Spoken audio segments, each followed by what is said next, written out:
Good evening and welcome to the Arundel Camera Club virtual live stream for Thursday, January 6, 2022. My name is John Milliker and I'm the club president for the 2021-2022 season. The Arundel Camera Club was founded in 1957 and exists to promote the arts, science, and education in all aspects and fields of photography. For more information about us, please visit www.arundelcameraclub.org. Thank you for joining us on this virtual live stream. For the time being, the Arundel Camera Club has made the decision to stay virtual only until a time when the majority of our club members and officers feel safe enough to make it in person. We will continue to monitor the COVID situation and make choices with the help of all members on when we can finally get back to our plan of hybrid meetings in person and also virtually. And before tonight's photo discussion, here's our program's chair, Christine Milliker, with our upcoming schedule.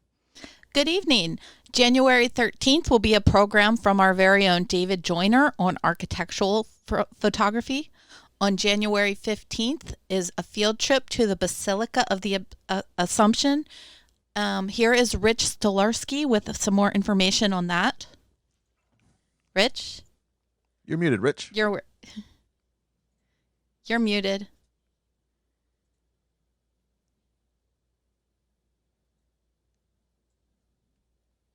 Oh, go ahead, Christine. We'll get there. He is. There he is.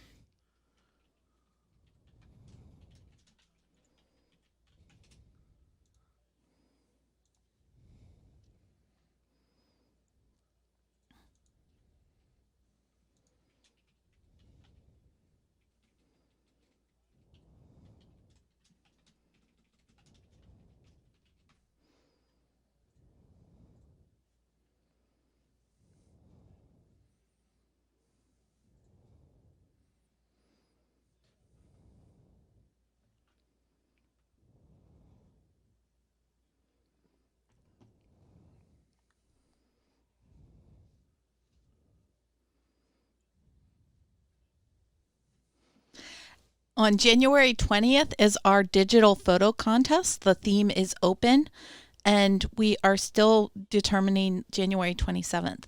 Here is Ron Pfeiffer with tonight's photo discussion.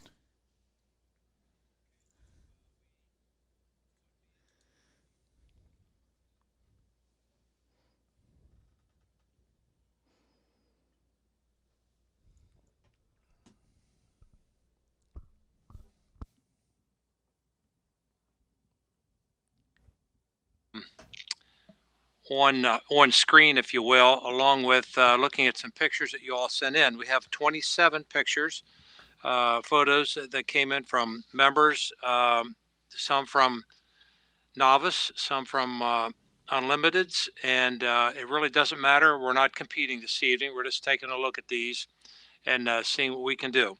So let's go over who we have talking this evening. About the pictures, taking a look and commenting. And by the way, those of you who are on the panel, if you see, if your picture comes up, we'll have you maybe talk a little bit about it before we react to them. So Sue Weber, Sue, are you here today, this evening? Okay. Sue, are you there? Sorry, I'm here. I just dropped the camera. Oh, okay. Yeah, we saw a green spot. We didn't know what that was, so I'm glad you were abducted by aliens. Excellent. Bob is photographing it. Okay. Yeah, you definitely need to take some stills of this, Susan. This could be quite a good abstract. Okay, and Mike Thomas. Mike, welcome. How many? Yeah, and you sent in a couple of pictures too, right? I sent in 3. Okay, good. If we run out. They were thrown out. It's not a contest. No, if we run out. Oh, if you run out. No, I don't think we'll run out this evening. And let's see, Rich, are you in this evening? Yes, I'm here. And you're off mute, right? I sent 3 pictures in. Okay. What's that? All right. Susan, did you, by the way? No, I didn't. Okay. Shame on you. Well, we'll have you. We'll give you a double duty while we do this. I shipped mine in. Okay. Yeah, I saw Fred's. So Fred's look a little bit interesting. It's not as usual. So John, you have them up on. You have all the pictures up. if you look on, if you're on Facebook, you can see the entire collection of them. And I had sent a couple in too, but I didn't intend to have them be toward the front end of the discussion. But that's where they landed, so we don't have to spend a lot of time on them. But let's take a look at our first picture this evening. And John Verdi, John, if you're there, and if you have some description of this photograph from through your Facebook chat, Facebook Live chat, we'd be happy to hear about it. I do remember John said around the holidays he had a trip to Mexico in the area of Tulum, which I know is not too far from Coba and a couple other major Mayan ruins in that area. Panelists, do you have any comments about this? Now, let me just say this up first. This is not a competition. These don't necessarily have to be competition pieces. They certainly could be snapshots. And if you're looking at it from a Jackie, you're here. Yes, I finally managed to get things to work and my computer is alive. Okay. All right. There's some background noise someplace. Do we have that kind of handled there, John? I brought down the audio for Jackie. Jackie had a lot of noise when she came in. If it hits again, I'll mute you, Jackie. You'll just have to unmute yourself when you're ready to talk. Okay. Okay. All right. In any case, when we react to these pictures, you want to think about the impact for you. All pictures are for the photographer. The photographer is taking the pictures for themselves, I think. But for you looking at it, talk about the impact, if any, and what may help it or whatever. Secondly, we talk about some technical things. And thirdly, we just want to kind of have fun with this. So this is John Verdi's On the Beach, Tulum. Anybody want to start off with this one? I would. Okay, Mike. Yeah. So I think the first thing that catches me is if I didn't know he was on vacation, I wouldn't have known this was a holiday photo. But it's really interesting. It catches your attention, makes you wonder if he's in trouble. And the only technical nit at all is the horizon slightly off, but I think that's minor. Right. But yeah, it really catches your attention. Contest judges get all hung up about these straightened horizons, and I absolutely understand it. But if you're taking a picture for you, what does that matter? Anybody else? I think this is the story that I read about the problem they've been having with rival drug gangs down along the Mexican coast there, and I assume this is one of the guards that's walking down there, and I can understand the crooked horizon.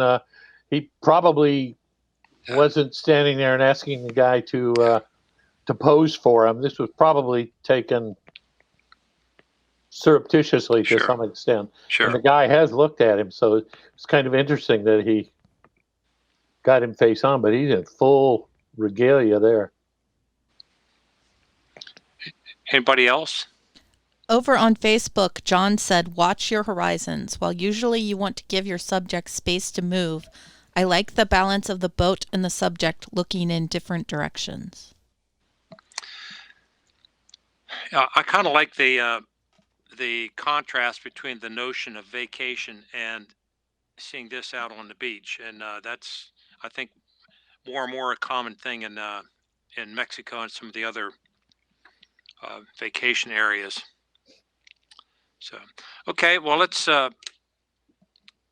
look at our second picture here, if you will.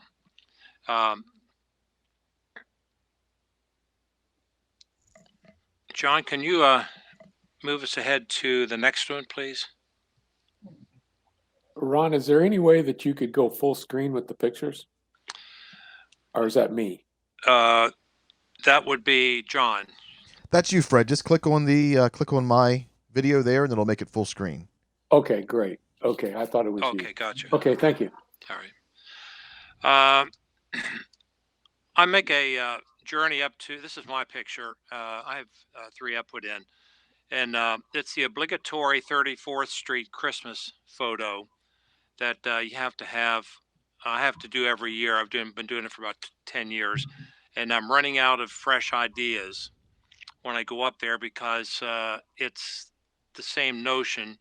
And the only thing that's happening is that as I have traveled over 10 years, I have better low light cameras now than I did.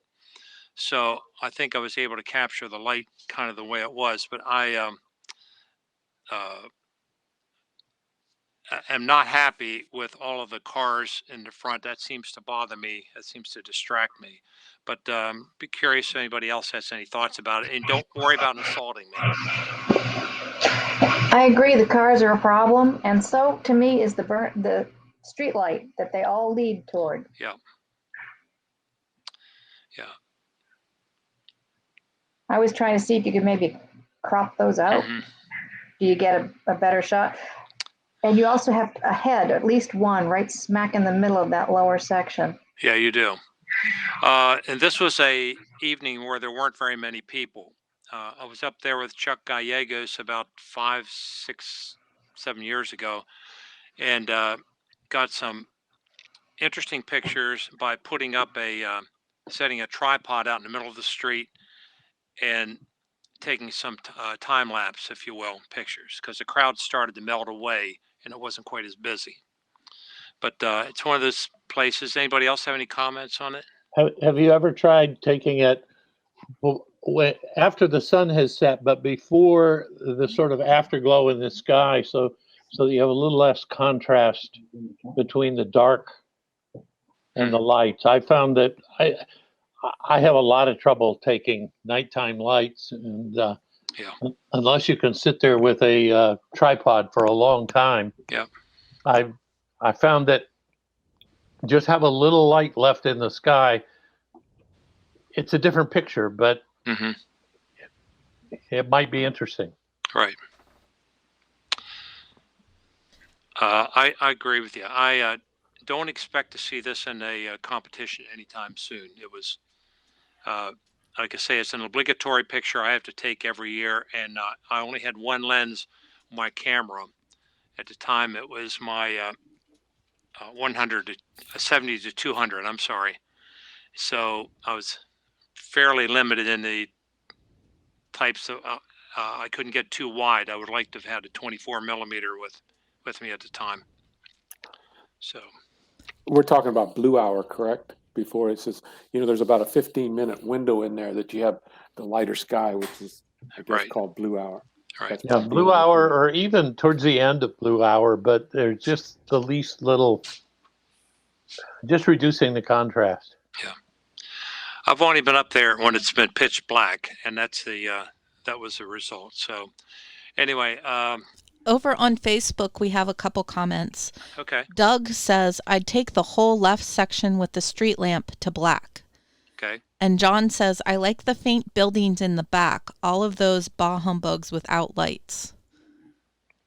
Ah, interesting. Hey, Ron. Mike. Did you do anything to get the color balance right? Because this is a challenging situation with all those lights.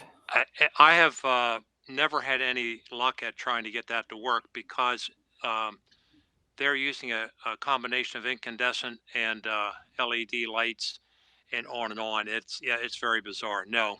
So this is just shot to your taste. They didn't have to do anything.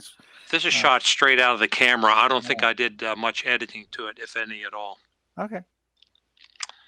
It was at 1/200th of a second. What ISO 12800.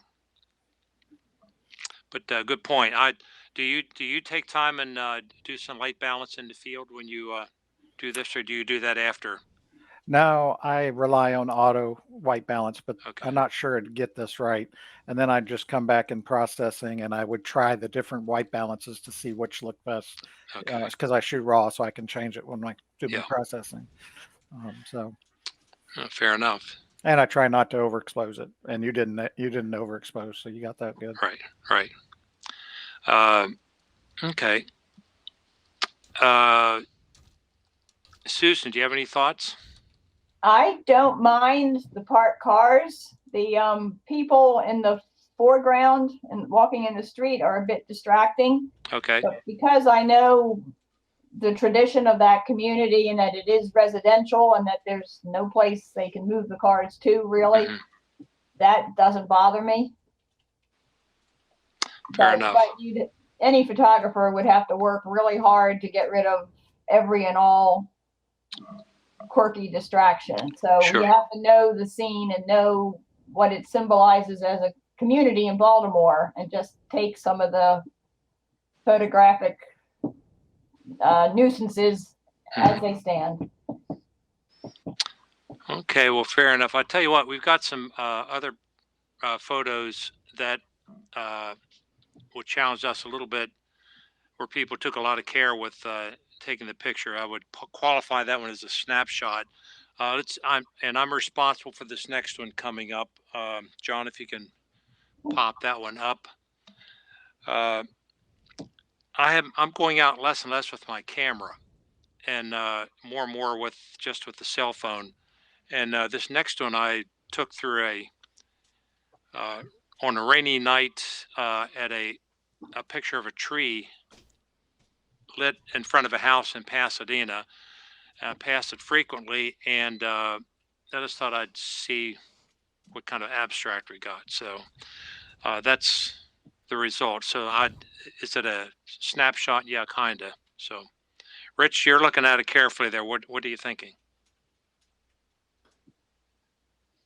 You don't have to like it. I'm not very good at abstracts like that. If I were to technically critique it, there's some sort of machine in the back there, but I'm not sure the abstract. Where I assume there's a lot of raindrops that are causing some of this. Yes, it's running down the car window. Yeah, I think it's a neat idea. You probably drove by it many times. I'm not sure it really worked. Okay. For I disagree. I like it. Yeah. The only thing, the only thing of course, I like abstract, so you can always blame the abstract competition on me.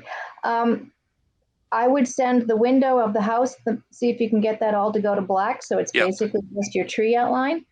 And I'd probably get rid of the star on the top of the tree as well, only because it appears, at least on my screen, that you cut it off. Okay, that's good point. But I like where it's going.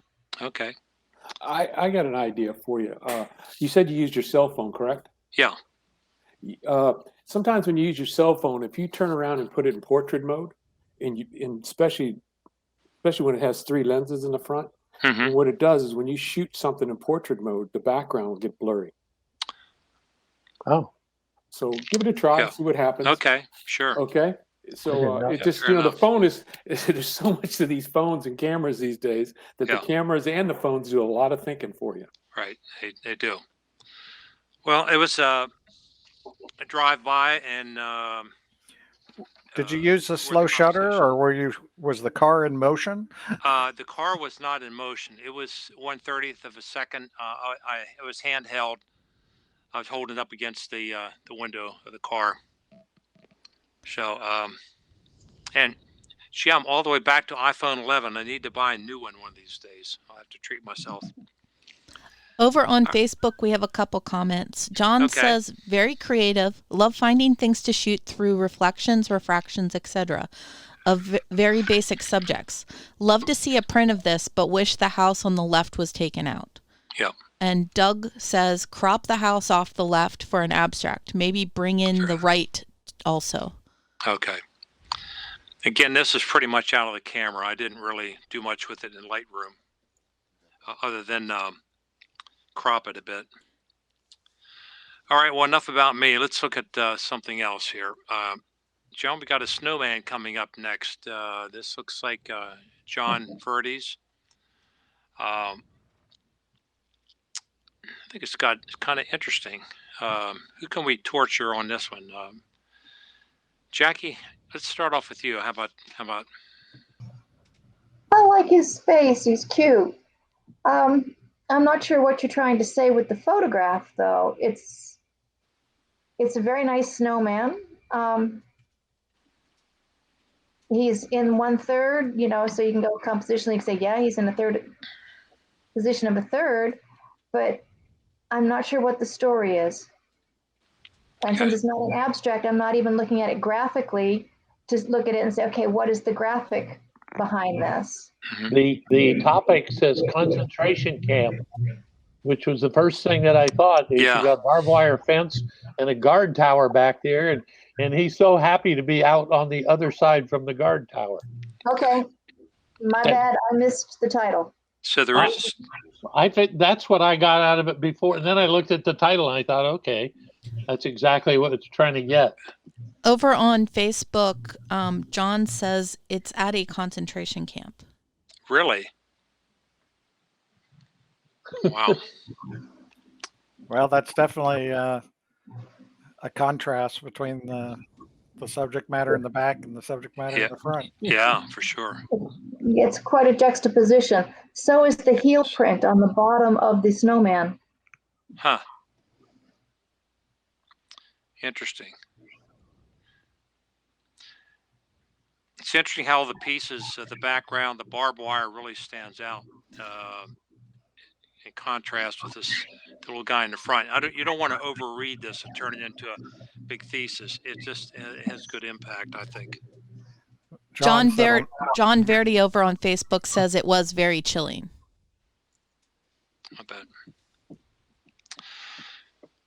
Well, can we go one over? And this is my last picture tonight. I swear I won't show any more of mine. I put this up on Facebook because this cracked me up that to walk down Eagle Alley and to see it in this big $250,000 boat, the leg lamp, and from one of my favorite Christmas movies. But it was, I have to admit, it's a snapshot. I don't think it's a photograph, a competition piece.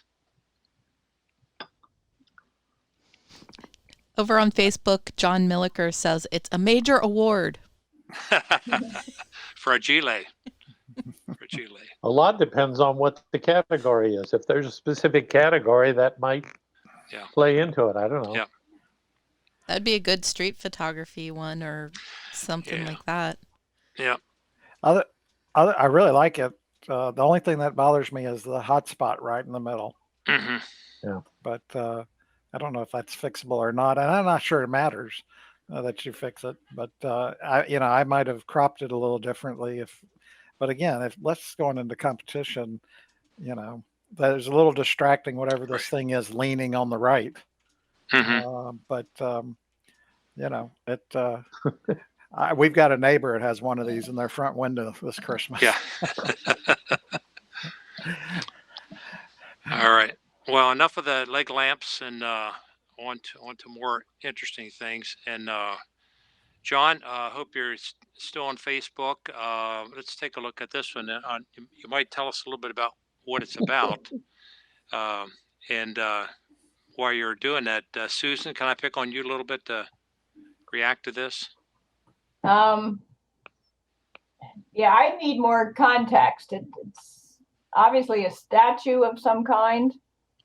The background color seems so perfect that I wonder if it's a studio setup, not a sort of viewed in someone's home and you captured it where it was standing. I think I'd like to know if it was a studio setup.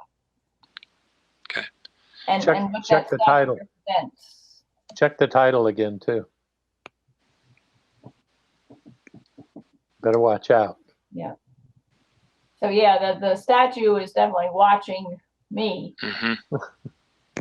But I want to know more. Over on Facebook, John Verdi says shot in a museum, not touched up at all. Okay. Looks to me like a doll's head. Well, Jackie, what do you think of the way this is cropped and positioned in the frame? I like the extra space to the white, partly because the eyes are not centered in the head. So they tend to be looking off that way. Okay. I think if you cropped that blank space out, it would look too short. Yeah. You could be tempted to do a square crop in this, and I think I don't think that's it would work as well. yeah. I agree with you. Fred, what are you thinking? It's just interesting, you know, I don't think, you know, myself, I'd have turned it straight up and down and put it in the middle and cropped in maybe to a cross or whatever, but it's really, it's just a photo to me. Okay. Over on Facebook, John Verdi also says Christmas message is not always comforting. Yep. As John- someone who hates Elf on the Shelf, I agree. John Milliker says suggest creepy as a theme for next year. Yeah, good idea. Somebody write that down. And John Verdi, John, hang on to this picture. You might have another opportunity for it in competition. Let's move on to our next picture, John. Let's see who's first up. Rich, how about you? I'm just looking. It looks a little blurry on my screen, as if it hasn't completely rendered. But it's a sharp image. I could tell. it is okay. Yeah. I'm seeing it a little blurry, but that's. I kind of like the idea. I mean, it's a skinny Santa sitting there with his mask on, playing his saxophone. It's hard to tell exactly where he's sitting and doing all of that, but it's the kind of thing that if I saw walking through somewhere, I would want to take a picture of. And it just begs you to capture a picture of it, to remember the moment of seeing this guy doing this. Yep. Mike, what's the story on this? Since it's your image, right? Yep, I was walking through Savannah, through one of their parks. There was a farmer's market, and there were quite a number of buskers playing instruments for tips. And just the fact that, I mean, this guy looks like he could easily be homeless, and there were a lot of homeless around, but I don't think he is. And he just dressed for Christmas, and he's playing away and got a donation jar out front, and so it was definitely Christmassy to me. And the only thing I did to the picture was darken the background a little bit, burned it in a little bit so that he stood out more. I've shot some street musicians in New Orleans, and there's some and sometimes in Baltimore too, in the Inner Harbor area, and it's kind of hard to get a good angle at it. And I like this in the respect that the mask is there, and that just sort of kind of is a statement about the era right now. And Jackie, what do you, how's it strike you? I have tried to take pictures of street musicians, and I agree with you. I find that they can be difficult to do. Yeah. For one thing, there's not a whole lot of action usually, so trying to engage with them, it can be difficult. Right. Other than that, I find it interesting he's trying to play a saxophone through a mask. I wonder how good the music was.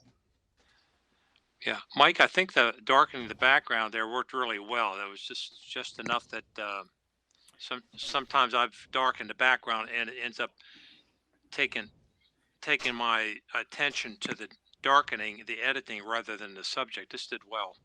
So this was the new masking feature in Lightroom.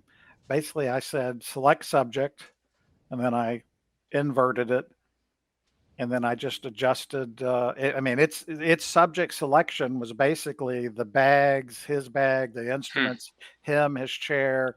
I mean, it did a really good job of selecting the subject. There was maybe a little tweaking I had to do, like in the gap under his hand, and then I just darkened the background a little. It was very easy with the new Lightroom.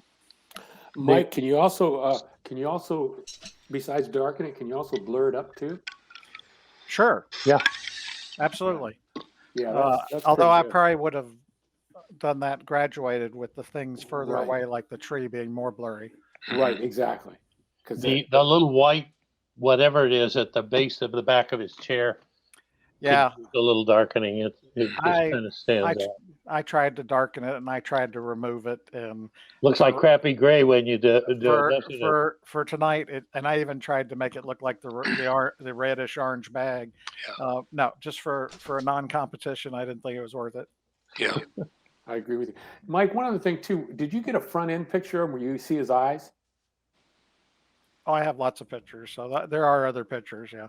Yeah, I just wonder if you'd have just showed the one with his eyes coming through the mask and you were basically in front of him and looked at his fingernails, because I think they look really long, aren't they?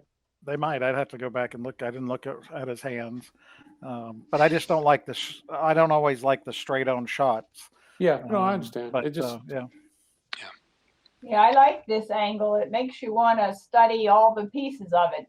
Somebody suggested maybe he was homeless and needed the tip jar, but the only thing that really suggests that is the hole in his pants. Oh, yeah, I don't think he is, but yeah, the fancy shoes, the two musical instruments, that orange and gray satchel is of good quality still. And his wristwatch. If he was homeless, he'd have pawned the wristwatch. Right. But not the saxophone. No. Yeah.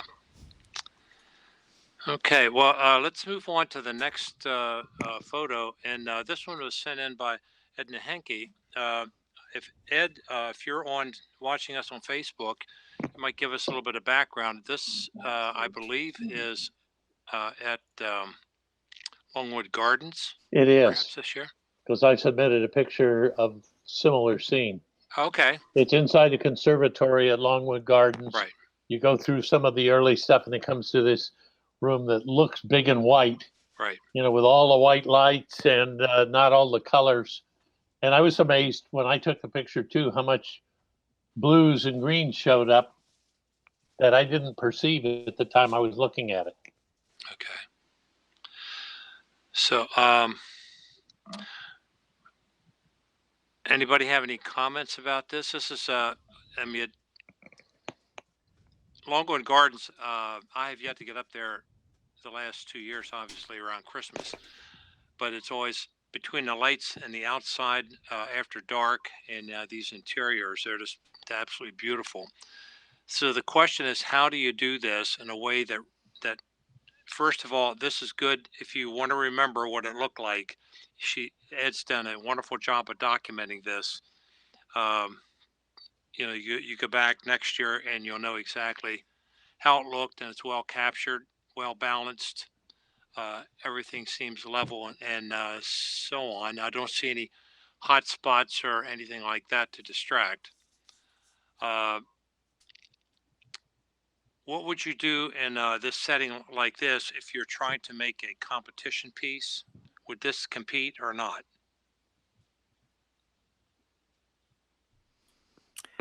It could be my trifocals. I'm having trouble. It feels like some of it's not as sharp. Okay. As when I look at the trees and the ornaments as I move back, I feel like some of it's not as sharp as I would expect. But it could be my trifocals, or it could be the internet. Okay. And I think I'd like some of it a little darker, a little more contrast, maybe in the trees. I don't know. Okay. It's nice and symmetric. Mm-hmm. Okay. I've blown out the people in the background, and I'd probably punch the green just a little bit. Over on Facebook, Julie Bennett says, I would darken the light above the center tree. Doug Wood says, I'd like to see the contrast and saturation increased a bit. I think it would be more dramatic. Julie Bennett also says, darken the window behind the center tree. And Paul Wilcox says, I like the icicles at the top. Okay. All right. Any other thoughts before we move on to the next one? Maybe a field trip next year. It's worth doing every couple of years. Yes, it is. Absolutely. Okay, our next item is also from Ed, and it also looks like Longwood Gardens. It definitely is. It's the entrance to the conservatory. Well, Rich, since you've been there, you've probably I was seen there the last scene. week. So what do you what's your reaction to this? I took this picture, not exactly the way he did it, and I tried vertical, I tried horizontal. I would have really liked to have been able to capture more of those reflections down at the bottom, but I couldn't do it. I like this. I do like this. I'm trying to look at I'm not seeing the right side. So it's more balanced than all your pictures are in the way of, I'm trying to figure out how to make all of us disappear here. There it goes. Yeah, I was struck when I came in. I took several pictures like this by the contrast of colors. What I'm seeing here is not entirely in focus, but I'm beginning to think all of the pictures look like that to me. So I think it's the transmission that I can't tell what's sharp and what's not. I think that's true to a point, Rich, but he also shot this at 1/10 of a second, probably handheld. Oh, okay. So that may be a piece of it. Yeah. One of the things, I went in there with two lenses. One was a wide angle, and the other one was a prime lens, a 15 millimeter prime lens. It's the only one I've got that'll go down to like f1.8, Okay. which allowed me to, get light in without having to run the ISO up. Okay. But I was at 50 millimeters, so I wouldn't have been able to take this picture. And he shot this at 24 millimeters, so that's what you'd need to get it. Okay. Sue, what do you have any thoughts on this? I like how the designers mapped the color of the tree in the background, the gold, red, and green with the foreground flowers. They complement each other. The only thing that annoys me, and it's not the photographer's problem, is that potted fern just beyond the horizontal row of flowers. Mm-hmm. It either needs to be to the left of the tree, so it's not, or dead center. Right. It's annoying where it's sitting. Okay. Over on Facebook, Doug Wood says it's a challenging scene and kind of needs HDR. And Bob says tree in the middle does not line up with the gap in the middle. Otherwise, it's a nice bright image. Okay. Okay. All right. Ed, thanks for sending that one in, and I think we have another one of Ed's later in the mix here. And this one, this looks like it might be a Doug Wood picture. Christmas lights. Cool. Quite cool, yeah.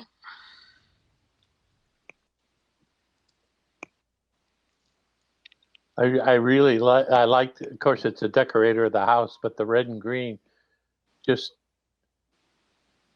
I thought it got captured so well there.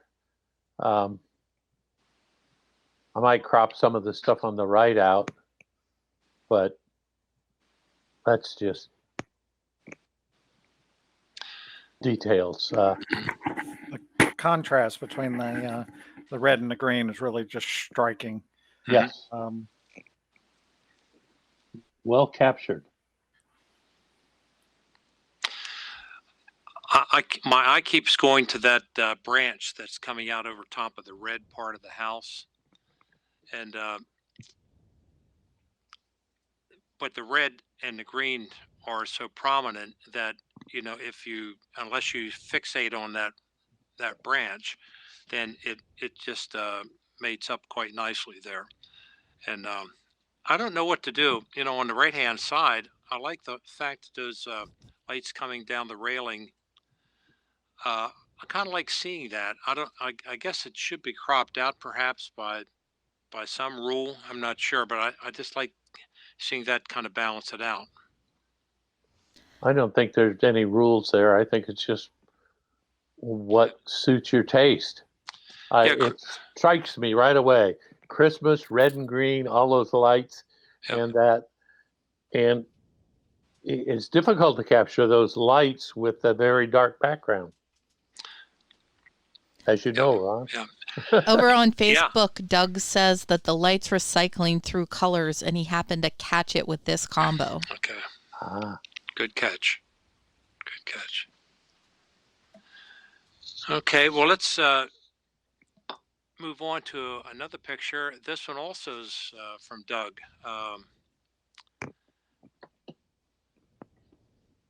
Wow, he the most important thing to have in focus, he has in focus.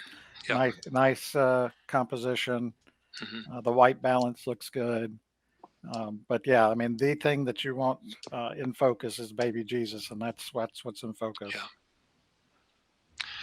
I kind of like the fact that that I assume it's Joseph on the left is partially cut out because he isn't as important as your central subject here. And I don't think you need to have all of him. He is nicely out of focus, like you said. It's what really makes this picture go. And if you were to draw lots of little lines and triangles, he's at a really good angle for basically everybody surrounding and looking at the subject, except the angel, which is looking up. But that's the designers of the thing. But still, getting at just the right place so you get this impression of everybody looking into the central point. Right. And you don't even need eyes to do it. Jackie, can we pick on you with any thoughts? I think it'd make a nice Christmas card for next year. Yeah. Yeah, good point. Good point. It hits the note of the season, the focal points where it should be. I'd be printing it on mine. Yeah. Over on Facebook, John Milliker says, I like this one a lot. The only nitpicky thing I see is the rocks on the bottom right, which draws my eye. Competition image for sure. Okay. Maybe next year when we can meet in person and have a tabletop night, we could do a Christmas theme one with some decorations. Yeah, it's a great opportunity for macros. Mm-hmm. So, okay. All right, Doug. Well, it looks like you got some endorsements on that one. And now we're over to Fred. Fred, you want to tell us the story on these? Yeah, I took the camera and put it in professional mode. Had a what do you call it? A flash on it. Turned it backwards and just took a picture. Nothing fancy. I cut it in a little bit and said, "That's it." Yeah, she's just so cute. It doesn't matter what you did. Yeah. It's great. It's great. Thank you. This is the thing, trying to capture grandchildren, and I'm making an assumption there, Fred. That's a grandchild. Right. But capturing grandchildren with pictures that you will go back and treasure for a long time is really hard because they so seldom cooperate with you. I mean, this is a really nice one. Well, thank you. My wife just took those cookies out of the oven, and she was trying it out, and I had my camera there, and I had the flash on and put it to the back, just put it backwards, put everything on automatic, and bingo. Yep. Oh, good. Nice lighting, Thank too. you. Sue, what are you thinking? I'm just wondering whether it should crop in on the left a bit to make the left edge where the frame of the window or the door is. Just take out the paper towel rack and some of the outdoors. Yeah, I agree with you. I did that, but I wanted to make sure that you knew this was in the kitchen. That's why I left it there. Right. But I agree with you 100% because I cropped it in like that. Yeah, I cropped no, it in real color. But I just said, the heck with it. I just wanted to make sure it was done in the kitchen. Yeah, as a natural family holiday scene, it's fine. We know it's not set up to be a portrait session. So if it were a portrait session, you would have edited some of that side view out. But Yeah, and plus I would have done if I was going to put it in, I would have taken the background and I would have made sure the background was gone. Mm-hmm. I would have blurred it out a whole bunch. But I just, like I said, I just put it on P for professional and went away with it. Nice. Yeah, it's I go through phases of wanting to crop things really tight and get rid of all the context around it. So you just focus on the subject. Then sometimes it feels like you just need to have a little bit of the foreground there to kind of give it context so you know where it is. So it's kind of to some extent personal taste. Jackie, you have any final thoughts before we move on? My only thing is if you're going to go to the trouble of doing the background and the side crop, I'd also take a look at the clutter in the foreground, because the focus is her face, and she's got a charming face, and it's a darling capture. So that's something I would add. Okay, fair enough. Over on Facebook, Julie Bennett says, I like that everything is muted but the grandchild. Yeah. Well, Fred, we're going to come back to you in a bit. We're going to go to a picture by another one by Edna Henke.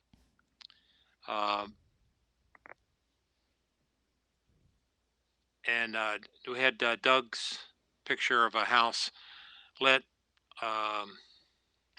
Ed's, I don't know if Ed's be able to tell us much about this, but while we see if he's going to enter anything in Facebook chat. Rich, do you have any thoughts on this? Well, I've tried to do things like it. I don't know whether they were blinking lights or anything like that. I like the capture of all the lights in the trees, except the one is cut off. I don't know, maybe even wider angle in cropping down the bottom a little to rid yourself of the car on the side. But you know, it's a nice shot. I'm sure it's a house that he probably has gone by many times, and you know, you ooh and ah at it, like to take a picture of it. I found that always to be harder than I think.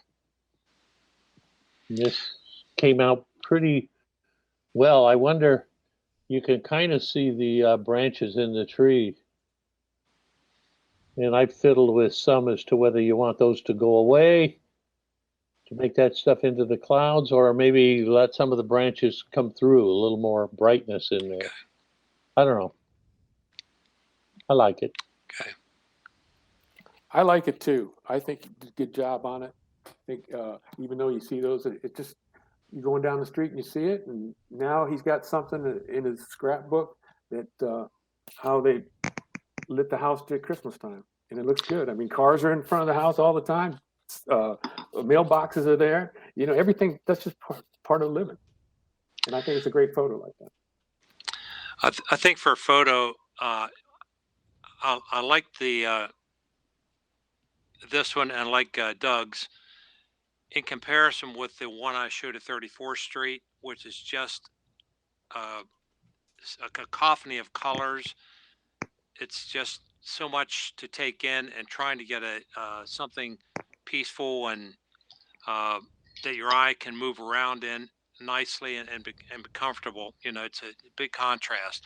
But this was a good choice, Ed. If it's not Ed's house, it's a good choice to photograph, because some of them, some houses, they're fun because they are so cluttered. But this is just nice and peaceful feeling when you see it.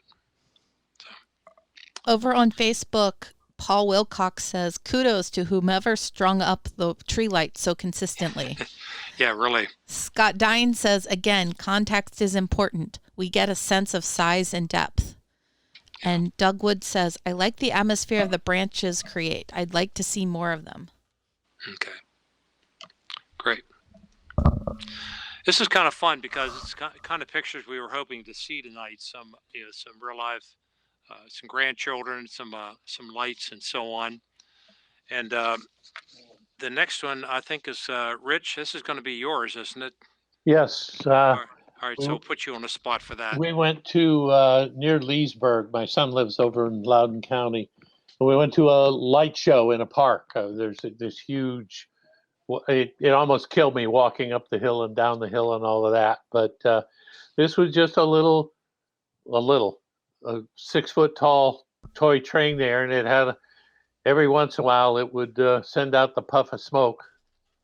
So, and I had my 50 millimeter lens on, so I was having a hard time taking pictures of a lot of the lights because of the I couldn't stand far enough away from things. But I walked out in front of this and waited for the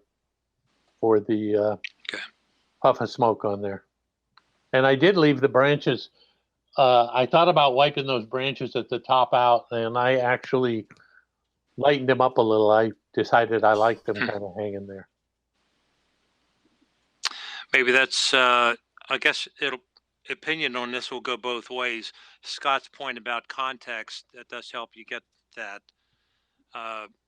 But there will be some in your midst that will suggest cleaning all that out and cropping it down tighter from the top, all kinds of things. So again, I think there's no right or wrong way to do this. Been there, did that, liked it this way better.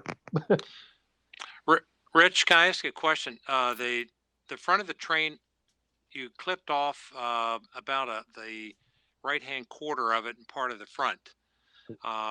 It was all very dark, and it quickly went over into something else that was in the way.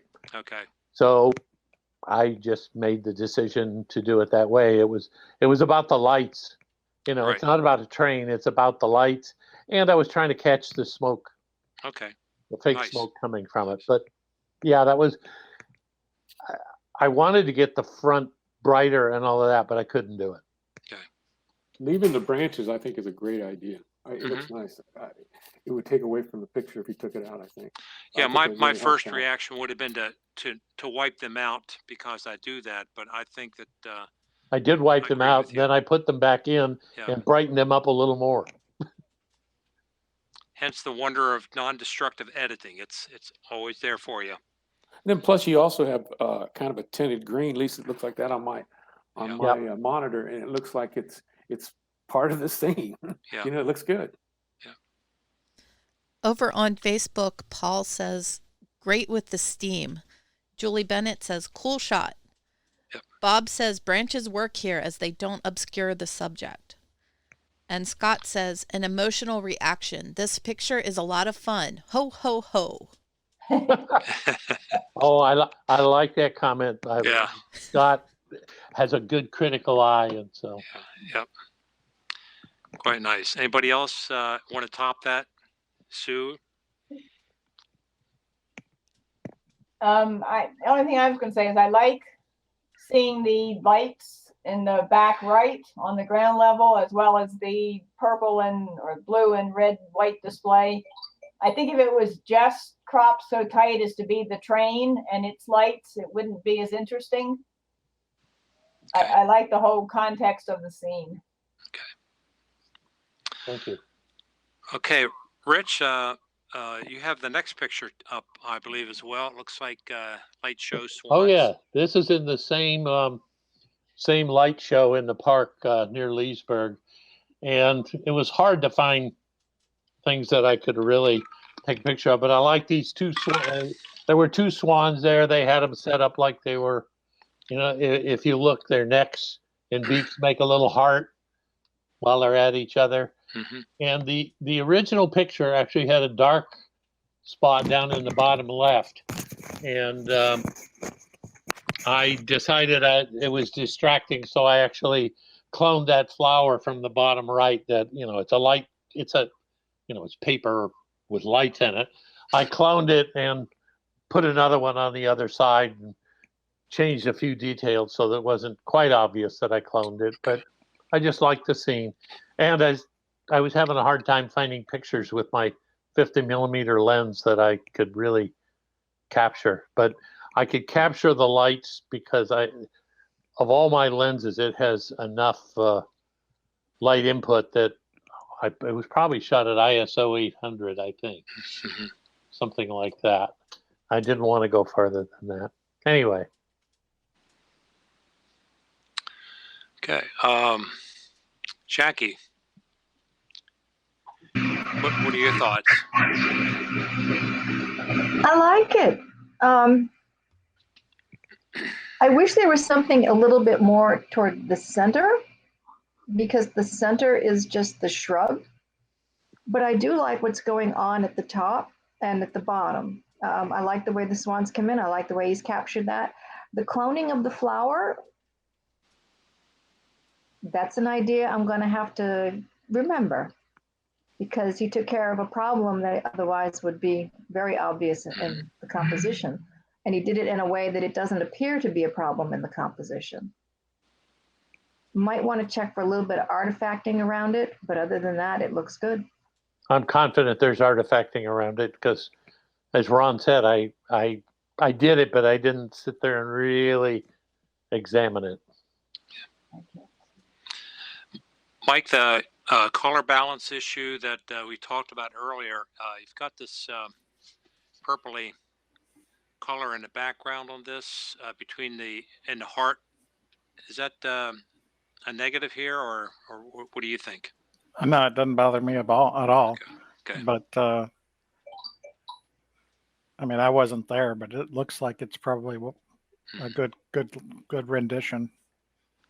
That's reasonably close to what I saw. Yeah. Over on Facebook, Bob says cloning here works well. Oh, they are so cute. Yeah, I appreciate the fact, Rich, that you took time to try to push this to the next level. That it, and you'll remember it that way probably a little bit better as well. So thanks for those. I think we have one more of yours coming up a little bit later. Yeah.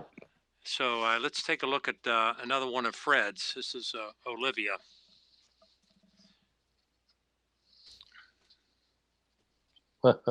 Fred, tell us about this, because you definitely took some care to get this looking just the way it does. Well, what happened was I had pulled out my 85 millimeter, and I set the camera for aperture priority to 2.2. I took a light and put it on automatic, or f-stop, your TTL, and I set it to camera left. Camera right is the sun. So I just set it there, and I might have kicked it up 1 or 2 or whatever, and away I went. And then after I was done with it, I said, I liked it the way it came out of the camera. I cropped it a little bit. I liked it, but there were some really light spots in the back, and I figured everybody'd say something about it. So I went in and darkened it. And that's basically all I did. But basically, it's a camera doing it. In the what do you call it? In the light, I'm using a speed light with a 7-inch reflector on it, basic 7 reflector, nothing covering it, and acting like the sun, and put it to her camera left, and then that way I wouldn't get I wouldn't get a big long shadow from her nose or something like that. But it was basically an automatic. I like the way Fred says it's the camera doing it and all of that, but he very carefully knew what he wanted to do and why he wanted the light where it was. Right. He set up the camera to do it. Well, thanks, but the thing is the cameras are so smart these days. I mean, they outthink me. That's for sure. Well, they outthink me that I can't figure out. It's both the idea of doing it, but also knowing what you want to do. And I think you really did do that, even with the sun obviously coming from the right. Her face is lit up on both sides, so you really succeeded. Yeah. Well, thank you. Over on Facebook, Scott Dine says, camera doing it? Yeah, but your composition, your lighting, and your thing ensured it. Yeah. That's a beautiful picture. The right contest, Fred, I could see that being absolutely competitive. But more importantly, when you take your family pictures and you got something like that to look at, it just warms your heart. If you had that in your collection, so it's a great picture. Thank you. And I think you're up next on another one. It looks like another grandchild, perhaps. Yeah, that's my oldest one. Matter of fact, he's gonna be 12 in in 5 days. But anyway, Mm. this was on the steps, and again, I was in aperture priority, and I put a light basically almost in front of him, but to the side, to the right up against that wall light. And again, it was the speed light. It was on TTL. It was, when you're at 2.2, I think I was at 2.2 or whatever, your shutter is going to go out the top. And so, I just let the camera do the thing, and away we went. What is TTL? It's basically automatic on a flash.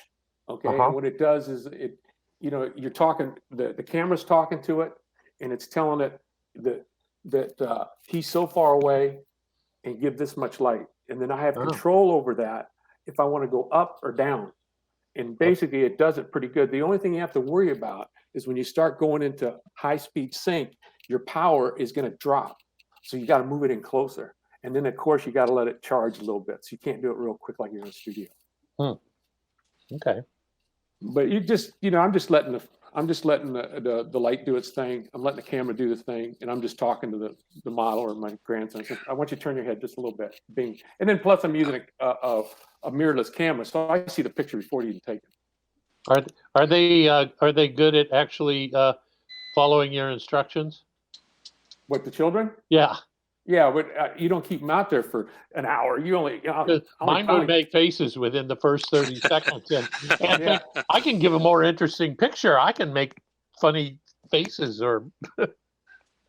Yeah, no, they don't give me any problem. All I do, we only shoot for a couple, 3 minutes, and that's it. Yeah. Nothing fantastic. Yeah, you got to know what you want to do. That bokeh was in camera. Did you say, Fred? Yeah, I think I was shooting at 2.2. 2.2. Was I? Yeah. Yeah, 2.2. Yeah. And also, wasn't I on aperture priority? Can you see that? I can't. Yeah. Can you see the flash was activated? I can't see that, Fred. I don't have that Okay. information up. Sorry. Okay, no problem. Yeah, it's funny. You've done such a good job with the bokeh and the depth of field here that he almost looks pasted into it. Especially if you look at the right part of his back leg. It's amazing how good your bokeh is. Yeah. Well, you got to remember too, it's a 85 millimeter lens, okay, and it's a 1.8. 85 millimeter. I don't care who makes it; they're good. Yeah. There's no question. There's really top of the line one, but most 85 millimeter 1.8, they're either whoever makes it, they got good bokeh on them. Right. That's the lens. Period. Some of us are saying that's our next lens if it makes portraits like this, Fred. So. Yeah, I don't use it much. Okay, I just use it outside. I use it in the studio every once in a while, but I've been in the studio in about a year. And the problem is, it's when I use it in a studio, I can only shoot headshots with it, because I'm so close. But if I'm back, shoot outside, that's a ticket. And the closer you get to them, the more bokeh you're going to get. Sure. Susan, you want to weigh in on this before we move on? I'm just wondering what the white bit is over the subject's left shoulder, what we see on the right. The blue looks like mini blinds and the red is part of the paint on the house, but what's the white? That's an earring. No. It's on his ear, right? No, it's a wall. It's The a white wall. building. Oh, that's another house behind that. That's a house behind it. That's our neighbor's house. Oh, okay. I think you did use flash for it, but the only indication I can see that you might have is the shadow behind his ankles. Well, all you got to do is look at it in his eyes, and you'll see that the get in real close. You see it there? Yeah, you see that's off camera left. Yeah. That's the flash. But I'm just kissing it. I'm not like blowing it up. I'm just kissing it. Okay. All right, Fred. Well, thanks. Anybody else want to say any comment before I just have a fun observation in the difference among the three kids. The little girls are sort of windblown hair and the shirt off the shoulder and, take me as you find me. And he seems to have put himself together, color coordinated. The hair is coiffed, just the age difference. He's much more into image, I guess. Yeah, well, the girls, what happened was my daughter took them down the end of the street to the playground, and they walked with the dog, and they went all the way down. They were gone for about an hour or so, maybe even longer. And I said, well, I got to take their pictures, and it's a great day. So I hooked everything up, and I waited for them, and whatever they were wearing, that's what they were getting a picture of. Okay, well, I'll tell you what. Let's, Fred. Thanks for those. Always good to see grandchildren and pictures done that well. Thank you. And now we've got a couple coming up from Bob Weber. This is Santa Inspects the Lights. Susan, you want to speak for Bob, or Bob's nearby? He is nearby, but the street on the other side of the pond from our street has a great camaraderie and tradition. Apparently this plastic Santa makes the rounds from house to house to house, and in some places he actually displays a naughty list against some of the neighbors for their minor infractions. And then once he's made the rounds, they tend to put him out on the pond in some position for everybody to enjoy. Okay. Bob, did you use a tripod for this? Oh yeah. This is a tripod. Tripod But shot? if you look very carefully, you can see Santa's got a bit of lateral motion because he was moved by the wind. Okay. Yeah, a lot can happen in 2.5 seconds. Indeed, more like 30 seconds. Yeah. Okay. Anybody else have any thoughts on that? I like the reflection. I like the reflections going on, but I do not like the spotlight on the left. I agree. I would crop that right to the purple, and then what you got is four corners kind of bounding it. You got the house on the right, and then the purple part on the left, and those the spotlight and its reflection seem to unbalance it to me. Well, I figured you'd probably pick that up. Well, I think the spotlight's kind of cool because I see you had to be up above 8, F8, F10 or something like that to get them to do that. They're technically star. Cool. Yeah, that's what I like about it because I know it's hard to do. Thanks, Fred. What were you set at? What was the f-stop on that thing? It probably was about F11. Yeah, you have to be up there pretty high to get that. Okay, I think we're going to come back to Bob, and we've got Mike Thomas. Mike, this is not doesn't look like anything in Longwood Gardens this year. No, this is at the Lewis Winters Botanical Gardens in Richmond, Virginia. They have a huge lighted gardens that you can walk through at Christmas time. So that was part of my Christmas break. I've been there in the summertime, and I thought the summertime it was really a extraordinary collection of plants and so on. It just was really a nice. They have a couple, 2-3 gardens in Richmond that are a little bit different from what we have in this area. Let's see. Jackie, have any thoughts on that? I like the setup. I like it's a well-balanced shot. I keep wanting to know more about the peacock on the right. I keep going over there. Yeah. That peacock is about 40 feet long. Wow. Looks like it's a beautiful piece because I keep wanting to look at it. Me too. Mike, is this a single shot, or did you composite a little bit? Nope, single shot. Single shot. Because I like the lighting on the dome of the central structure there. And it's the lighting. It's just really nice, and then also the reflections in the pond here. There's just enough ripple there to give it some interest. So it's very symmetrical, but just really nice. I was a little. I mean, if anything bothers me about it, it's like the little blown out spot in one of the fountains there, and some of that looks a little less pleasing than I would have hoped. But it's a minor part of the picture. Sure. Mike, I really, I like it. What I like about it is how it's in the middle, but you're drawn right to the middle, and you see all that stuff in there, and everything else is, yeah, that's nice, but it's just right in the middle. It really nice. I like it. It's balanced real nice, and it draws your eye right where you want it to go. Thanks, Fred. Yep. Over on Facebook, Julie Bennett says that there are 2 dark spots in the pond that she thinks should be removed. Oh, let's see. It's probably part of the. Oh, maybe on the. I'm not sure. One.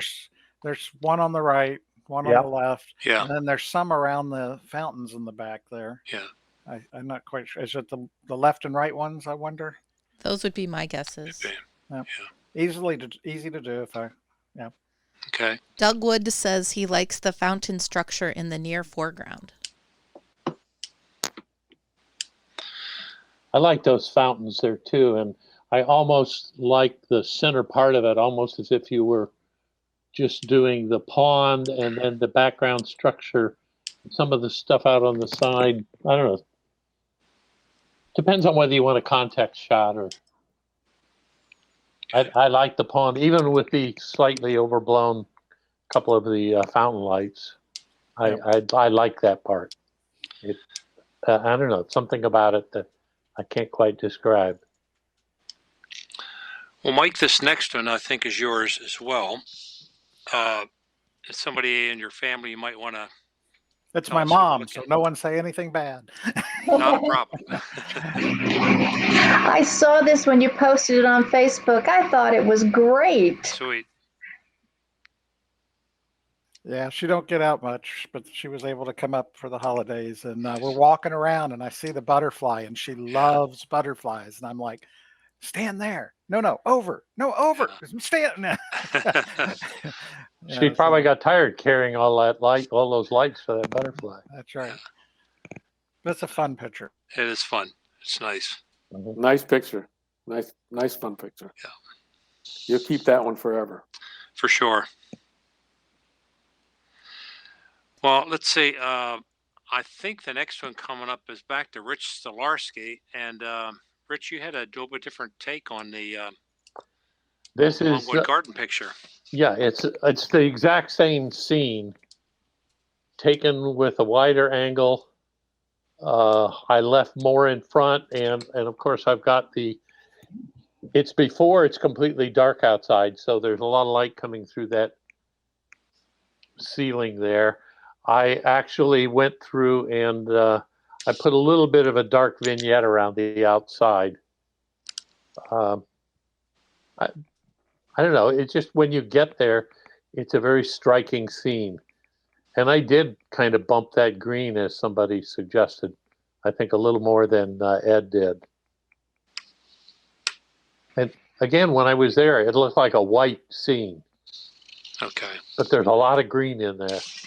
You find out. I really like this composition. I like it really draws me down to the tree at the end, and I feel like it's I like the depth of field on it and stuff, and the fountains came off nicely, and they didn't blow out the whites, the white sky coming through the glass. I think it's nice. I'm now looking at it. Not symmetrical. Okay. Go ahead. I'm sorry. I agree with everything you said, Mike. You need to lose the people by the tree in the background. Yeah, now everybody's going darn people. Darn people never cooperate. That's what that clone stamp's for, I guess. I don't know. I'm not sure. Yeah. I've seen a lot of pictures where I have a tendency to want to always take the people out too, or wait till they're gone And lately I've started consciously leaving them in more, but I need to look at them more closely Right. to see, they might be moving. There might be all kinds of blur. I don't know. Well, I agree. You don't need to take them out all the time. But to me, this one, composition is about the trees, the yeah, symmetry that you've started working with. When you get down into that final tree, here are these people. And it's just, to me, it's not a Okay. scene that needs people. Okay. I'm hearing that. What do you think about the right? It looks to me all of a sudden like I included a little too much on the right side. And I have that column over there, and the trees aren't quite symmetrical. I didn't notice that before. That could be fixed with a little cropping. Yeah. Over on Facebook, Julie Bennett had said to crop just before the first trees. I think cutting back a little bit of those last two trees on either side. And Yeah. Bob says lovely. Scott Dine says leave the people alone. It gives a sense of size. And then Bob says the people are too small to fuss with and don't crop. Don't crop? Bob says not to. Oh. Scott says nitpicking on symmetry. And Doug says the one on the right is the worst. The left are darker, so do grab your attention so much. The one. Yeah. I think he means the white sweater or coat that's in the background. Probably. Now we're going to look in a lot of details. I'll have to tell you, I love this picture. I would send out Christmas cards if I did Christmas cards and put that on the cover up. It's the icicles coming down from the top and up from the bottom in the reflection. There are kind of some features like that just sort of give us some nice context and sparkle to it. So anyway, it's a nice photo. But a lot of good suggestions there for you, Rich. Oh yeah, a lot of things to think about. Thank you, everybody. My thought is if you crop in the foreground and get rid of the reflection of the ceiling, but leave some of the light reflections from the icicles in the water. Yep, I hear you. I think the trees are symmetrical enough. The people in the background are fine. I love the ceiling and the fuchsia colored flowers on the upper tier, but just the reflection of the grid on the ceiling is. Take out the bottom. See what that looks like to you. 20% or something. Yeah. You know what you could try? I don't know if it'd work or not, but try a gradient on the bottom and top, and it'll cause you to look toward the center constant. I don't know. That's what I was trying to do with the vignette, but maybe the gradient to get a vignette that's not centered so much or play with. Right. Because you want everybody to go down to that tree there. Right. Because that's the whole thing. I mean, I like it. You might, the rails, those rails right there, you may want to take them out. Yeah. You may, I don't know. But with a what do you call it? With a gradient, you'll darken it. You won't, then they'll say, oh yeah, that's how you get down there. You won't notice them. Yeah, you won't notice. I don't know. It's just one of those things that you might try. It's one of those places like Ed. I got there and I probably took 20, 30 pictures trying to figure out, what I wanted to do. And this is the one that I settled on. It's nice. There's sometimes I've heard Scott Dine talking a lot. You go into a place like this, you're immediately going to shoot one picture, but oftentimes you just need to stand there and look at it for a while and think about it before you set up and take the picture, because the obvious may not jump out at you. Or I guess I'll put it this way: it may not strike you immediately what their best composition is, but there are a lot of good features in this one. It's been worth a lot of good talk. So we might see that in a competition coming up, perhaps, Rich. Yeah, maybe. Over on on Facebook, Scott had one more comment. He said, as Walker Evans said, you knew just where to stand. Yep. Yeah, don't fall in the water and don't back up to where all the people are. All right, well, let's take a look at another Bob Weber piece. So Susan, make sure he doesn't go too far away. He's And, here.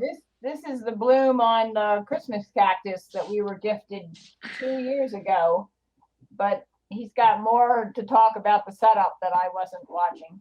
Okay. Yeah, the last. Bob, I have your picture, the setup picture queued up next. So do you want to go to that next and go back to this picture then? Yeah, all right, because that explains this one. Okay. John, let's toggle up to the next picture, and then we might come back to that last one. Yeah, the problem here is the view I wanted is looking up the flower from below, because the way these flowers bloom is their interesting parts face down. But I'm not at a point where I can bend that much anymore, so I use the mirror to reflect it horizontally, and this is what you see. The camera pointing horizontal, the mirror going up, so I can look under the flower. And I actually needed 3 tripods to do this, one for the camera, one for the mirror, and one for the top light. I was using lights bottom and top, and the room light was turned off to get the detail I wanted. Bob, what did you use for lighting on this? The top light is one of these little few dollar LED lights, and the bottom light was another white LED that I got from who knows where. Okay. You know, Bob, you can also cut the flower off the plant. No, no. I waited all year for this guy to bloom. No. I see at least 5 other blooms. You know, we have a plant just like it. We've had it for a number of years, and it sometimes blooms like 3 or 4 times in a year. It's several blossoms. It's supposed to bloom multiple times in the year, but this guy is reluctant. Yeah, well, ours sets in the winter. You know, it gets light every day, so maybe that's a big deal. But now that I see this picture, I'm gonna take a picture of mine. Yeah. So, and you have a bottom light. Where was that position, Bob? Right at the top of this picture, you can see a little green thing hanging down. It's only about 2 inches by 3/4 of an inch. Okay. And it's like a little spotlight. It actually lives on my keyring. Okay. And the bottom light is actually behind the camera. You can't quite see it, but it's about an inch across. Okay. Bright LEDs. And I took this picture to show the camera with live view in the bottom left. You can see what the camera sees. Okay. Can you go back to the flower now? So we get, So this is basically looking up at the flower. Most of the light is coming from below. But the best shots were mostly light from below looking up. So I like immediately what catches my attention is the silky texture that you've captured in those petals. Right. There was a lot of moving lights around to see what I would get before I actually pushed the shutter. Yeah. That's just a single shot, Bob? Yep, single frame. Single frame, okay. Because you got, it's F11 according to what you sent in, so. Right. So you got enough depth of field out of that with your right. macro. I wanted a fair amount of depth of field. Yeah.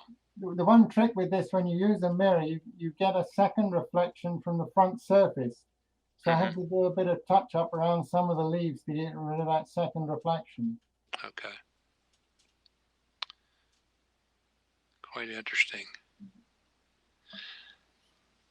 Okay. Did you consider something less harsh than the black background? I kind of wanted the black background. Well, I assumed you did, but mostly it's, I was actually holding a black piece of paper above it. Oh, okay. What color would you suggest, Mike? I don't know. What's a complementary color to the pink? That Green or something? maybe. You know, Yeah. I'm colorblind, so I'm not sure Yeah. that I know the best colors to match. But To me, black is neutral. And if you add a different color, other than maybe a white, possibly, but any other color would just take away from the beauty of the simplicity of the two colors you have. well, yeah, that's why I said a complementary color, and I was just curious. And then this is actually there's a white spot which is actually part of the flower, but it looks like it's an artifact, but it is actually part of the flower at the bottom. Oh, Yeah, I noticed that. Yeah, it is actually the flower. I'd be inclined to clone it out later on. What do you think about adding another light from behind to make it? It tends to make it harsher. I have some like that. Oh, okay. You lose all this silkiness when you do that. At least the amount of light I was pushing from behind. Yeah, sometimes what you could do is bring the light back or throw something over the light, like Yeah. like toilet paper over top of it because you'll go through it really if you're using a small light, and just enough to give it another third dimension. Give it. Right. I don't know. It's just one of the things you're sitting there shooting. Yeah. It doesn't mean it's going to work. You keep trying. Yeah. I changed the battery in the top light, and it turned out to be much harsher. The first battery was half dead, which worked better. Yeah, just use toilet paper or something to bring it down. We're not criticizing. We're just Yeah. we're doing Yeah, what yeah, photographers do, thinking about the options. right. Plus, I'm going to do the same thing with mine because I think it's great. It's a great idea. Thank you. Over on Facebook, Debbie says, lovely. I hate when nature looks like a mistake. I'd clone out the spot. And Scott Dine says, black background gives depth. Yes, it does.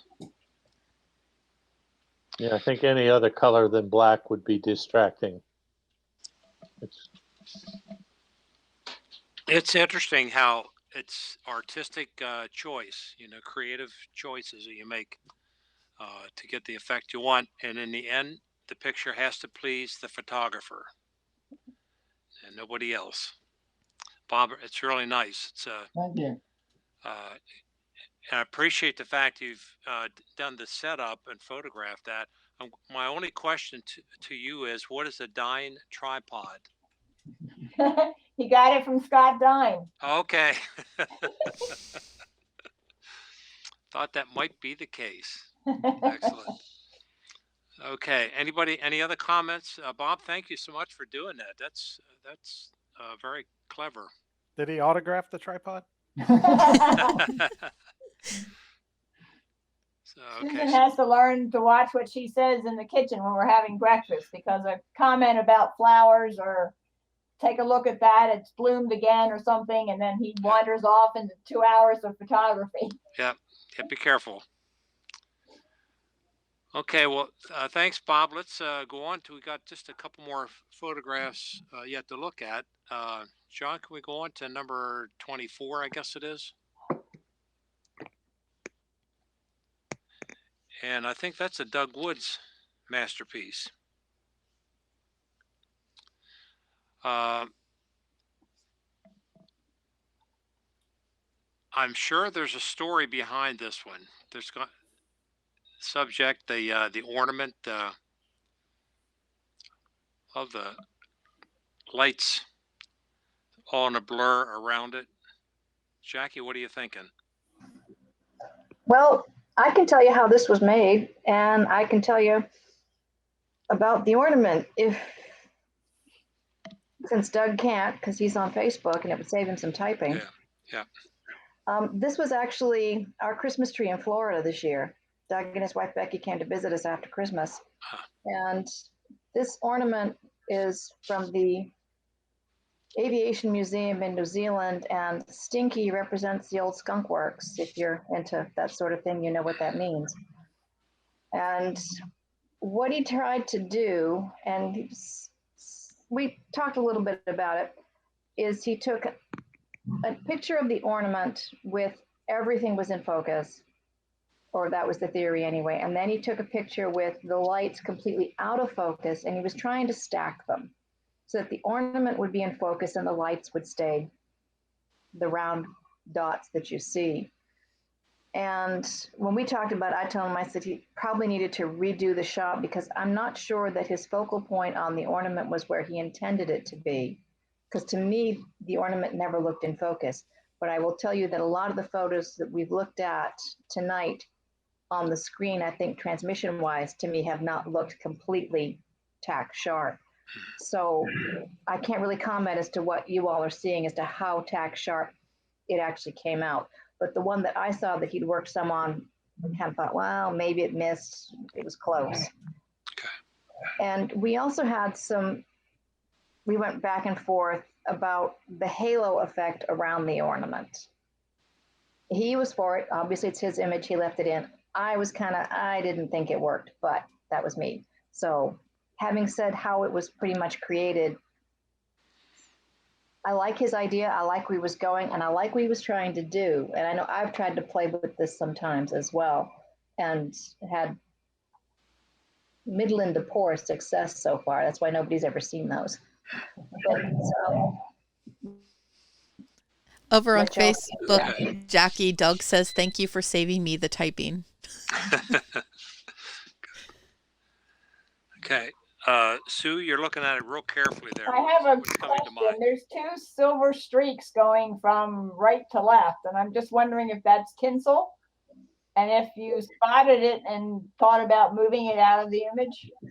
It's tinsel. Yes, I still have tinsel. I put it on my trees and I take it off. Because I don't think you can buy it anymore. I don't think so know either. if we even noticed it when he took it, because that never came up in our discussion.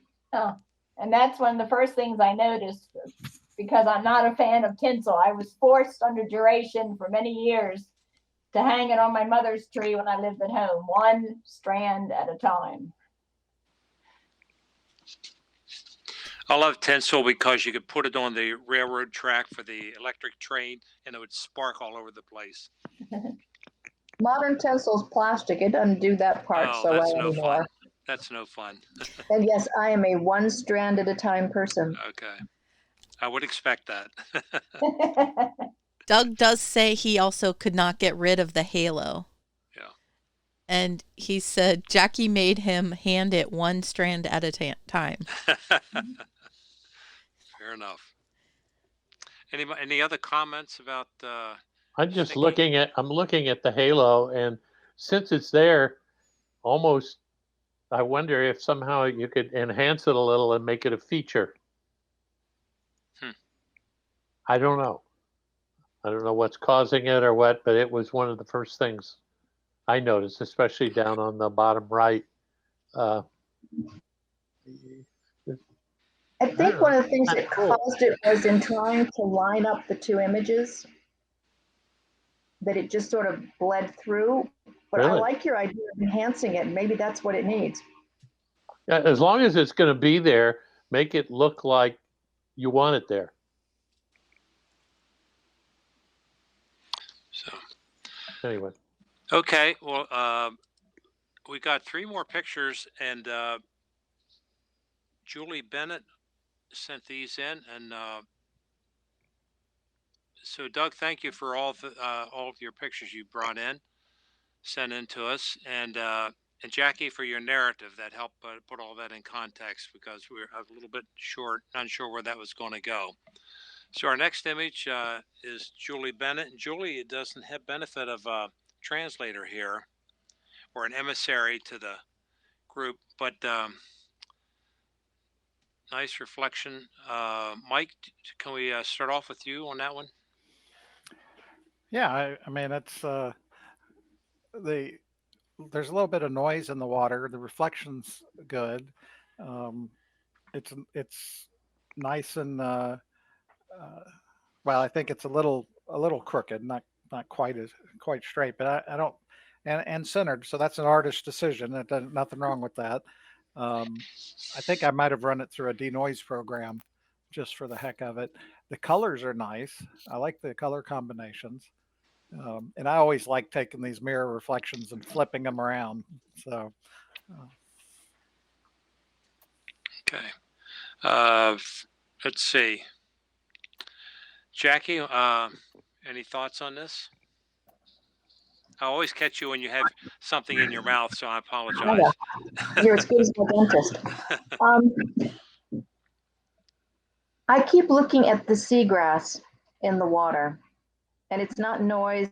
I see Mike's noise, but there's actually, it looks like seagrass in the water. And I mean, the arrow shape is pointing straight at it, which I don't know if it was mine, I'd probably clone that out and make it go into the background with the water. Okay. And I'm not sure it needs the dock at the top. The dock at the top, I can see keeping some of the black space at the top, but the actual wood for me isn't adding anything to this. It's just leading, kind of floating off the top of the picture.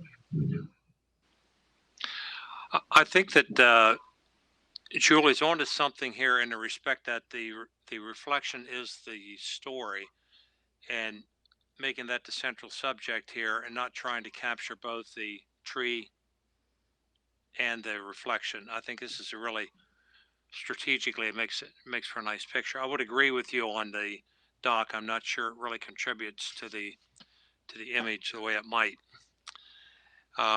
Fred, I see you're giving it some thought too there. If I can pick on you a bit for a second. Yeah, I feel that you need to show the whole thing, the tree itself and the thing.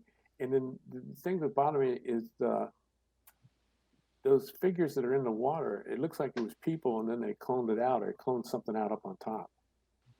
See the black in the thing. That's what I think. Over on Facebook, Julie says that it was a Christmas tree on a boat for the parade, and that the images are people on the dock, and she greatly reduced the dock. Yeah. Okay. Yeah. Okay, fair enough. Sorry to cut you off, okay. Fred. I just wanted to tell you the context. Yeah, I figured there were people because you could see the way the head, and, you know, the way it does in water. But like I say, I'd like to see the whole thing. People, everybody, Okay. That's my thought. What do you mean by the whole thing, Fred? There's no tree in the picture, just the reflection, right? Yeah, no, I want to see the real tree too, with the reflection. Oh, it'll be smaller. The whole 9 yards. People, everybody. But that's my thought. I'd have to see what was there to make a judgment on that. Given the way it is, though, I agree with taking the wood out of the dock. That if you're going to show it, go all the way like Fred says and show what's up there for context. The way it is, it's kind of just halfway there. I love that reflection, though. Well, speaking of reflections, Julie's next picture has just some beautiful colors and really interesting reflections. So let's see some thoughts on that. I didn't think the light show. I'm sorry. The boat parade in Annapolis did not happen this year because of high winds. Because I had it on my calendar, so I'm not sure. Be interesting to find out from her when these are taken. Whether this was from another one, because a couple other communities had them. But boy, she's got a lot of light in the water there from those colors. Must have been shooting from fairly low.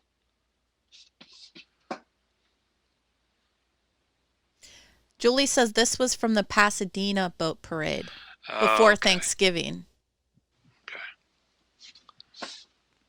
Okay.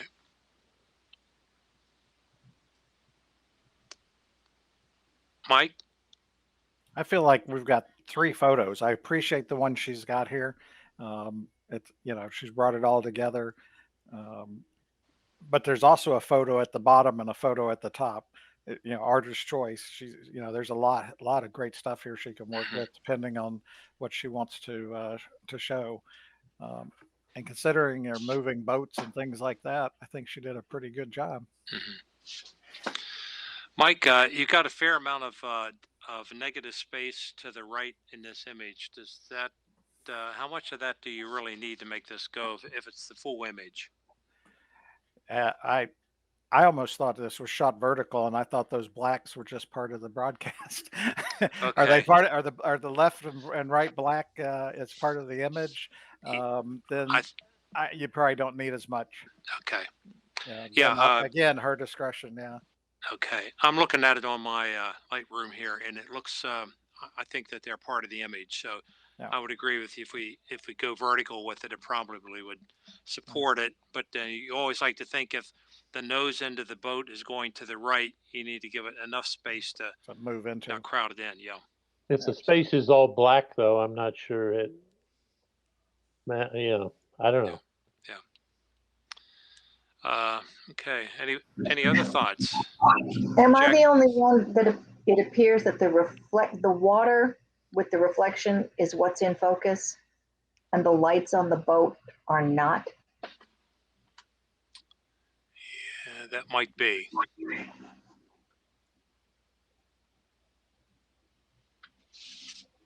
Could be. That might be. That's good points. I agree with Mike. I think you've got a good abstract going on there. If those with the reflections, especially if you take it and scramble it and do something weird to it. If Jackie, along that line, sometimes on an image like this where there are two parts of it, you can't get all of it in focus. Sometimes I will shoot with the front in focus. I'll shoot another from the exact same position with the back in focus, and then go into Photoshop and composite them. And I think that might have your point is well taken. That might contribute to it a little bit to help it, both pieces of it to be sharper. I'm not sure, but all that side. That depends. It's possible that it's because it's a moving object. And that's true. What you're doing, compositing might not have helped. That's You'd have true. to bump up the ISO and get a faster shot. Yeah. Yeah. What kind of shutter did she have? You see it on there? No, it's not here. Oh, nothing's there? No. Okay. So, okay. Well, Julie, I'm glad you got out to the to capture the boat show. So both nice reflections, both 1 and 2. But your third picture and last one for the evening, we bring back Santa Claus, and real interesting. How come on her color for this monochrome?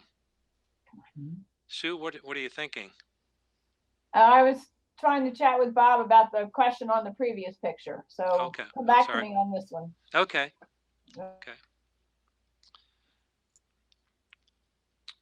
Fred, what do you think of the toning? It's all in the photographer. The only bad thing about the toning, it's not a bad thing, but like she's wearing something that is new. Okay. That coat she has on, so it's in this time period. But the Santa Claus, it could be any time. If she would have had an old coat on or something, perfect. But the picture overall, maybe crop in a little bit and do. I don't know. I mean, it's a picture. I mean, it's nice. Mm-hmm. Julie says this is her son-in-law and daughter. Oh, okay. Oh, nice. I think I'd let the corners a little bit. I'm sorry, Jackie. I said I think I would vignette the corners a little bit to keep your focus in on the people. It looks like they are vignetted a little bit on the top.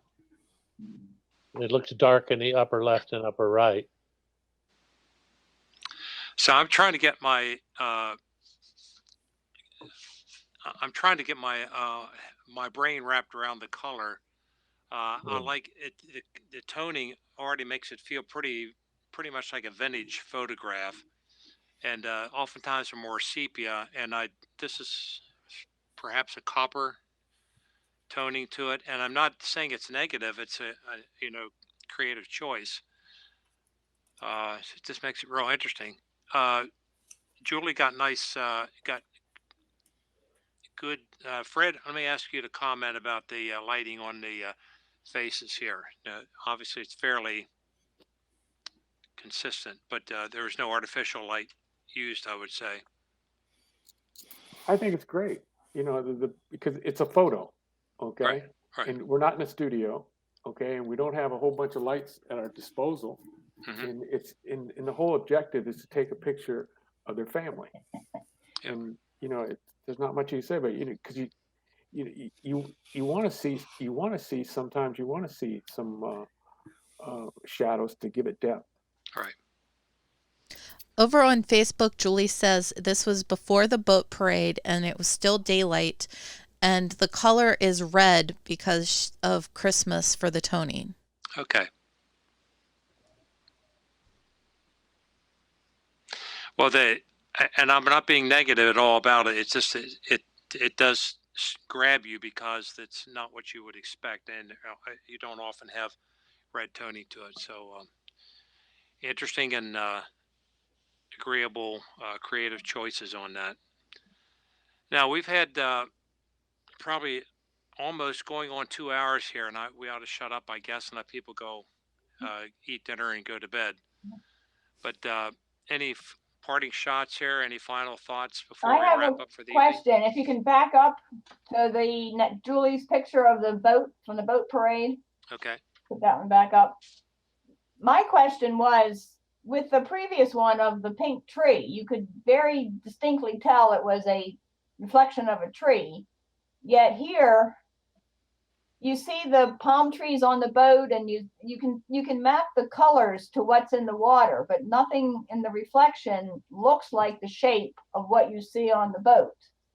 What's the explanation for that? Moving boat. No, you're seeing a line down. There's a purple line. There's a green line. There's a yellow line, and it's the color. You're just seeing it at different angles off of the water. You should see. It's not a reflection. It's a reflection of the light, but it's not a reflection of the shape. Right. And she's a long ways away too. She's a long ways away. Moving water. Yeah. Julie says the boat was much further away, and John Milliker says it's greater distance of reflections at a lower angle. Mm-hmm. Yeah. Okay. Well, Julie, thank you for bringing those in. That brought us up to almost to the 9 o'clock hour. Thank you all for being on the panel. I'm going to ask everybody to sign off here with a final thought before we close down for the evening. Mike, can I start off with you? Oh, well, I enjoyed all the photos. It's nice closure for the holidays. And one advertisement, when I was in Richmond, I went to the Virginia Museum of Art, and till the end of February, they've got a Man Ray exhibit and a Ansel Adams exhibit. They're both phenomenal. If you've not seen their work in person, hanging on the wall, books just don't do it justice, and I would take advantage of that. Did they extend the Ansel Adams? It was supposed to end the beginning of January, according to what you sent us. I thought it was February. Maybe I'm mixing up the two. I knew Man Ray was there till February. Yeah, so that's possible they moved Ansel Adams so you'd have to check that. Okay. How about Rich? You next? I really like this a lot, especially, they weren't necessarily competition pictures, but we talked. You got a lot of different voices on the same picture, and I think if you have some of the things to fill, perhaps after you have the digital competition, you could do a discussion like this, bring a different group of people in and show the pictures from the competition. And instead of getting a single judge's view, get half a dozen or more members of the club's view. Okay. And I think it would add something, even though the judges are really experts. They're one person who comes up with one point of view. So Bowie Crofton, I like it. Bowie Crofton does that with one rule. You're not allowed to talk about or criticize the judge, but they do that at the meeting following all their contests. Yes, Steve Bruza used to do that. Yeah. For the thing, and I enjoyed that a lot. Well, Rich, that's worthy of discussion. So thanks for that. Yeah, you're looking for things to fill up some of these places Right. where we don't have Right. our print competition. So, and I thought this was great. I liked it. Right. Well, thank you. And thank you for your contributions too. And Mike, you as well. Susan, any thoughts? I'm just pleased with what such a variety. I mean, you think of Christmas pictures and you think of the house lights and the tree and maybe a meal on the table, which we didn't see, but there's great variety here, and they all did cover the holiday theme, which was fun. Yep. Thank you, Susan. Fred?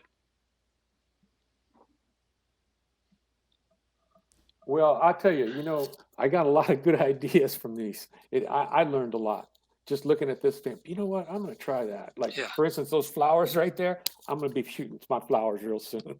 That was on Facebook, Fred. Okay. I have to check that out. I like that. And like I Great. said, I got the same stuff. And looking at all the other images, it just gives you an idea what to shoot. I mean, for instance, you already talked about abstracts, and I don't know that much about abstracts. I got to look it up. I still got to shoot something. Yeah. So, but yeah, I liked it, and thank you guys very much for bringing in your pictures and giving me these ideas. And thanks for letting us look at your grandchildren tonight instead of ducks and eagles. So we like the change. There's another photography exhibit you all might want to know about. It runs to the end of January at the National Gallery of Art in DC. And you'd have to go on the website to see whether it's East Gallery or West Gallery, but I think it's women photographers, and there might even be a more particular theme. It's been on our radar to try to get there, but now with the increase in COVID risk, I think January might finish before we get a chance to see Okay. it. Excellent. Thanks, Susan. Jackie, do you want to be the cleanup crew tonight and be the last one to talk? This is last in, last out. Yes. I enjoyed this. It was interesting to see everyone's different take on the holidays. And I know we're looking for programs. I'll plug for Christine. I would love to see one on how to photograph your grandkids or how to photograph kids, because the little buggers move so quick. I'm basically with my grandson. I just leave it on this automatic and just let the shutter go because he just moves too fast. And yeah, trying to tell him, sit down, 5 minutes. It's all I need, kid. And it's like, nope. Okay. You get, like Rich says, you get the face. Yeah. So yeah, I'd love to hear something about how to photograph kids. But Okay. so this has been a lot of fun, and I really enjoyed it, and I hope everybody else did too. Thank you, Jackie. And maybe we should put out the invitation to other club members if they have some ideas on how we can make this spring. We have a little bit of flexibility with the schedule. We could do some things different. So anybody else has any ideas or endorsing some of the ones you heard this evening, let us know about it. We've got a little bit of thinking. Meanwhile, on January 20th, we have our open digital competition. So I hope you all are thinking about what you'll put together for that one. John, do you have any other final words for us this evening? I don't. I don't actually. I just wanted to give some comments that Scott Dine put up. He said this was lots of really good comments. Great to hear people articulating their thoughts on lighting, composition, cropping, and on and on and on. This is how we learn, communicating. Happy New Year's to all. That is a good point, because I've always said when we can meet, we've always had what I did over the summer. And while none of us are, expert critiquers, it seems like all the members get together and everybody brings a subject. Everybody brings a topic. Hey, the horizon's tilted.